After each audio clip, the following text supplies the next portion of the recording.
Today, I teach you some more advanced string bending guitar techniques. They sound very impressive and will add a lot of emotion to your lead guitar playing right away. Now, these string bending concepts are not for beginners. So this video is for you if you can already do basic string bends well and you want to get to the next few higher levels in your string bending technique. Here's a quick preview of what you're about to learn today. First is something I call the string bend chain. It's really cool and you can use it anywhere. Second, I'm going to show you some 2.5 step bends. These are really big bends, and I'm going to show you a way to make these easier to play so they don't seem so hard.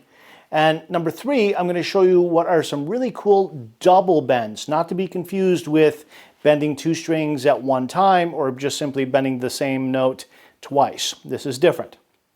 And then fourth, I'm going to show you how to use these string bending techniques in your own songs or solos or improvisations. And then fifth, I'm going to show you what I call the sliding bend chain or sliding bend chains. And then sixth, I'm going to show you some really cool bends. I sometimes call them crying bends. I also call them half ghosted bends. They're really cool. We'll get that towards the end. And then seventh, I'm going to show you lots of cool and advanced string bending exercises and licks throughout this whole video. Hi, I'm Tom Hess, and I've had the pleasure of teaching these advanced string bending concepts to literally thousands of my students over many years. And today I want to introduce some of these string bending licks, exercises, and tips for you to use in your playing. So now what I'm going to teach you is what I call a half step chain. So we've got basically 4 notes that we're gonna slide into each note, then do a half step bend up, slow release back down, do a nice vibrato with the bottom of the note, then we're going to slide away, and then we'll start the same process with the next note. So it's a whole chain of these. So check this out.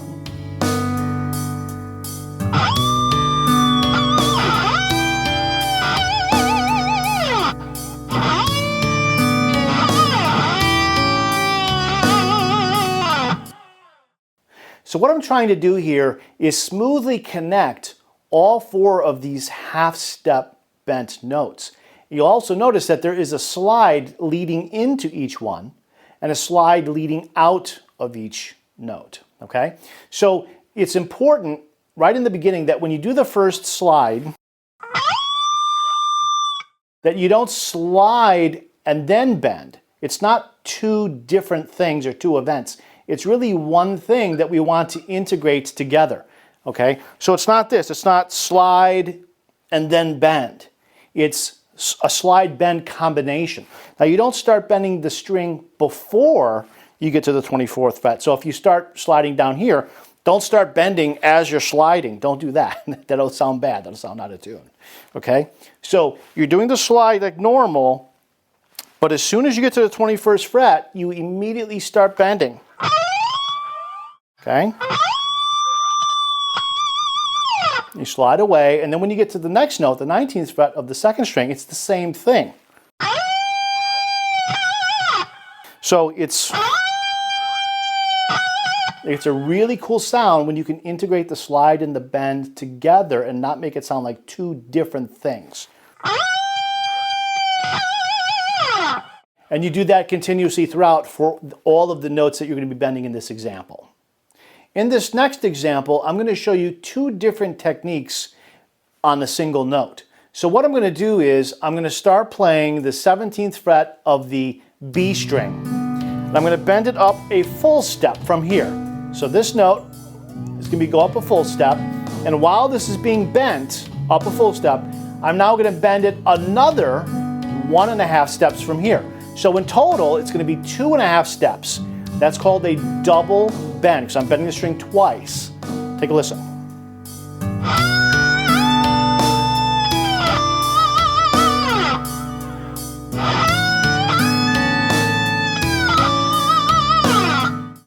All right, so now let's break that down. So again, we've got the 17th fret. This is E. On the 2nd string, I'm going to bend it up to F sharp, so a full step. Then from here, I'm going to bend it all the way up to A. Okay, so this note It's going to sound like this and then sound like this. Okay? So this is what it's like.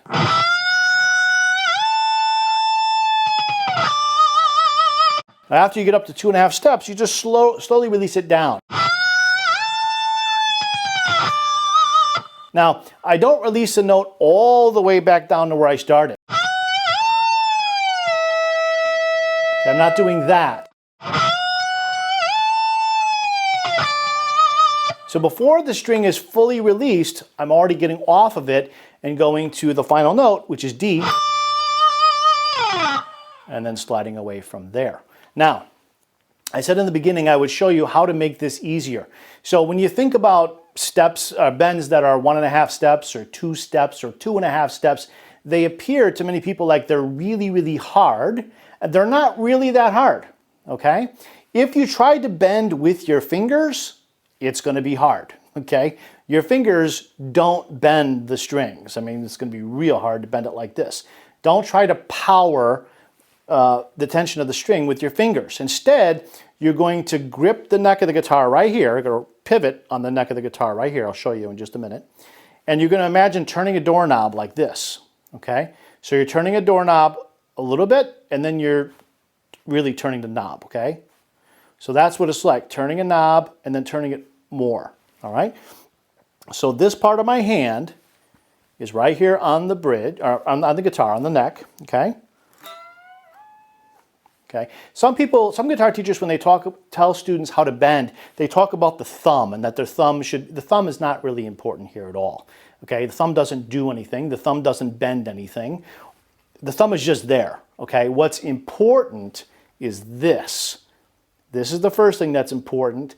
The second thing that's important is that these fingers don't move. They don't move. Okay, they need to be stable. Okay, I'm turning my hand. They don't really move. I'm not doing this. Okay, I'm not doing anything goofy with the thumb. I'm just using leverage from my arm here, just turning. Okay, it doesn't require a massive amount of strength or power or what. I mean, if you're an adult, you have plenty of power to do this. Okay, so turn the knob, then turn it again, and then you'll get it. So now let's talk about this 2.5 step, these double bends, and let's chain them together or sequence them. So you could use this in an actual song or a solo somewhere. So what I'm going to do, I'm going to play the bent note 4 times, but the final note, the note we rest on, will be different depending upon what chord is being played. Let's take a listen.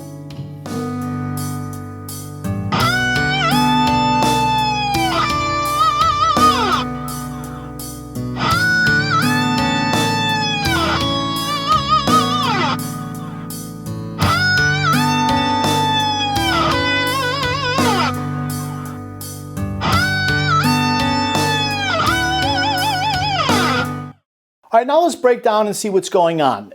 As I said earlier, it's the same bent note, E, up to F sharp, up to A, then you release to the D note. Nice vibrato, slide away, then there's a rest. Then you do the bent note again. Then I'm doing C sharp, 14th fret, because that note sounds better over the backing track for that chord. And then we do it again.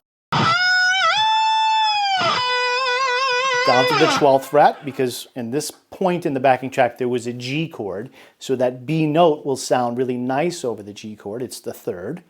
And then we do it again. Now here, we again have still a G chord, so I'm bending the note up as I did before, but I'm now releasing and playing this note F sharp. F sharp would be the major 7th of the G chord, which also sounds really nice. Now, if you want to learn more about these huge 2-step or 2.5-step bends and double bends, check out my other video on YouTube called Guitar Licks Lesson, How to Make Any Lick Sound Better.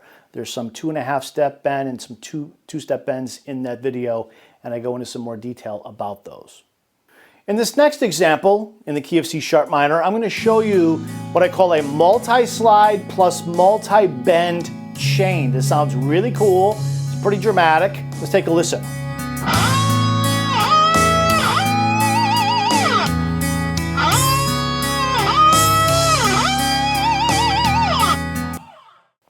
Now let's break this down. Really, this example has 3 events and only 3, but it's made up of many pieces. Now, when you're playing it, we don't want to hear those pieces as pieces. We don't want to hear a combination of slides and bends and releasing the bend and sliding away. We don't want to hear that. We want to hear one event, like one thing. Then we want to hear the next bend. Then the next one. That's what we're looking to hear. So to do that, when you slide up to the first note, you want to integrate and smoothly connect the slide with then the bend.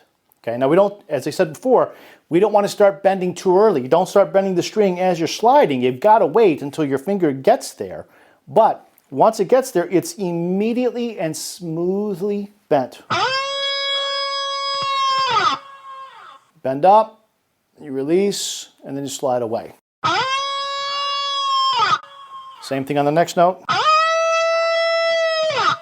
And then for the final note, we're going to slide up, we're going to do the bend, but instead of sliding away, we're going to hold the bend and then do some nice vibrato there. You can slide away at the end. But that's what we're looking for. 3 events that are made up of pieces, but we don't want to hear those pieces. We want one seamless, smooth integration of techniques that make a nice sound.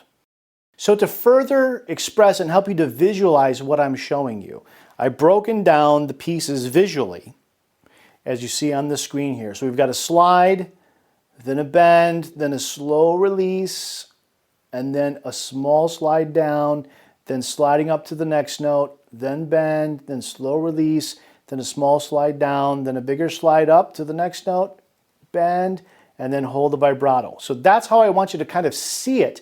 These slides happen quickly, but the bends happen more slowly. But the main thing is that they're all integrated together. All right, so let me just kind of break this down a little slower.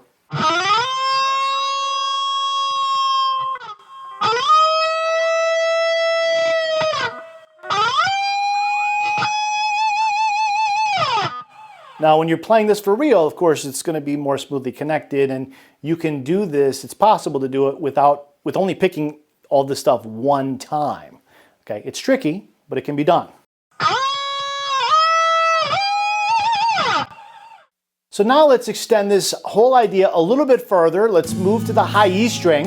We've got a different set of notes, but essentially the concept is the same with these multi-slide, multi-bend chains. The phrasing is basically the same too. So let's take a listen to see how this sounds with some higher notes.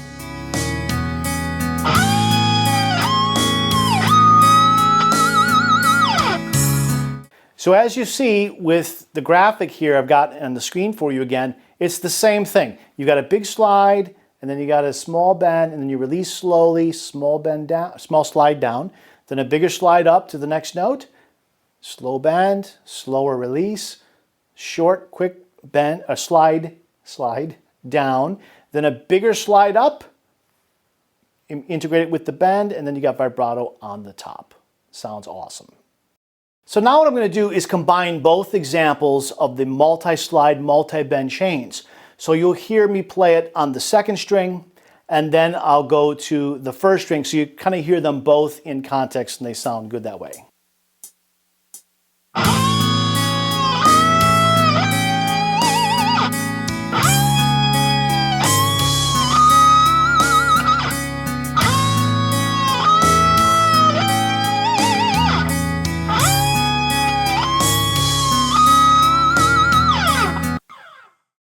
All right, so now I'm going to show you something I call ghost bends with a half release.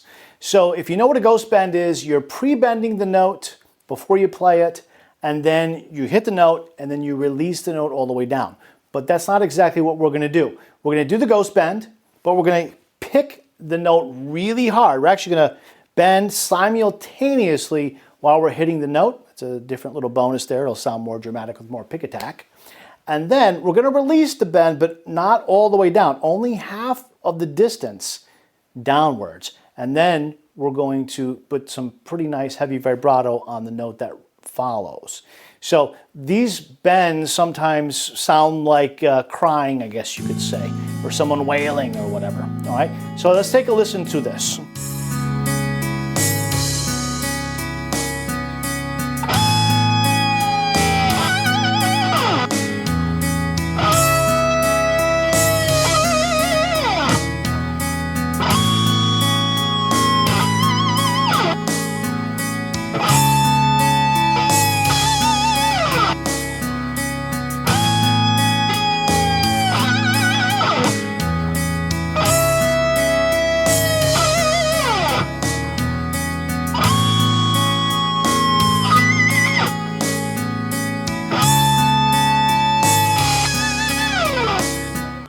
So let's break this down a little bit. When I'm picking the first note and immediately bending, you got the note that's up here, started here, right? It's immediately bent here, and you hear the note ringing out at this level. Then I'm releasing it slowly, but only halfway down, not all the way down here. Halfway down, and then I play this note unbent. It's really quick that when the fingers drop, you don't want to hear that going down. You just want it to be from here to here, like immediately. And then you pick that note right when it's here. Then you can add some nice vibrato. If you can, go back and listen to the example again, you'll hear that. And I do that for all 4 of these notes. Now, one other thing I want to point out is that when I'm doing the bend, I'm not simply hitting just that second string. I'm hitting lots of strings. How many strings? I couldn't even tell you. It's different every time. But what I'm doing is I'm taking my hand and I'm just hitting that guitar hard, okay? It's very aggressive because I want that pick attack. I want that sound in there with the bend and with the vibrato. Now, to do that, to get that power, you don't want to create noise. You don't want to create this. Obviously, that's not any good, right? So you've got to have some way to keep those other strings quiet. Okay, now what I do is I use this thumb of my picking hand. So as soon as I hit the string, my thumb rests on all the other strings. And that prevents you from hearing this, which we don't want to hear, right? So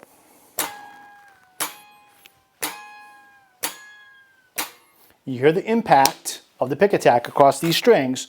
You hear the note itself, but you don't hear any noise. You don't hear any of that. And that is all cleaned up by this. That's how it's done. If you like this video, subscribe to this YouTube channel and click on the notification bell so that YouTube tells you when I publish a new video. And then hit that like button. And then let me know by leaving a comment below what other topics you would like me to make new videos on. I actually made today's video based upon an old comment that someone had left on a previous video asking for more advanced techniques and tips on string bending. If you want to learn how to make any guitar lick that you know sound even better, I'll show you how in my new free ebook titled The Secret to Adding Fire and Emotion to Any Guitar Lick. It's totally free, no strings attached. Click on the link below to download your copy and make every lick you know sound even better.